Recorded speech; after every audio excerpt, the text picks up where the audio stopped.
আসসালামু আলাইকুম। ও আল্লাহর বান্দা নবীর উম্মত, আল্লাহর সাহায্যে আপনাদের ভালোবাসায় 6 মিলিয়ন মানুষের কাছে আমার মতো গুনাহগার মানুষ আপনাদের নিয়ে কালেমা দাওয়াত পৌঁছাতে পারছে। এর জন্য আজকে পবিত্র তারাবি নামাজ পড়া আপনার জন্য, আপনার আব্বা আম্মার জন্য, সারা পৃথিবীর মানুষের জন্য দোয়া করছি। এখনো দোয়া করি এই রোজার উসিলা কইরা আপনার বাবা মার জন্য দোয়া করি। আপনি শুধু আমিন বলেন। হে আমার রব, এই ব্যক্তির বাবা মার জীবনের গুনাহ মাফ করেন, দুনিয়া বেঁচে থাকলে সুখ শান্তি দান করেন, অসুস্থ থাকলে সুস্থতার নিয়ামত দান করেন।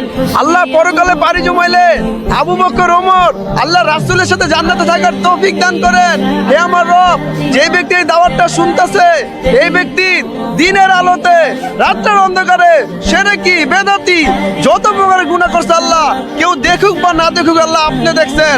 আপনি রহমান, আপনি রাহিমের উসিলা করে তাকে মাফ করেন, তার দুনিয়ার জিন্দেগি সুন্দর করে দেন, দুনিয়া জাযা দেন, দুনিয়া বরকত দেন, পরকালে জান্নাতে আপনি নূরের হিজাব সরিয়া তৌফিক তাকে দান করেন। আপনি রহমান রহিমের উসিলা করে, এই রোজার উসিলা করে আপনার এই গোলামের দোয়া আপনি কবুল করেন, আমিন। زوج قائم بتكويد وابناء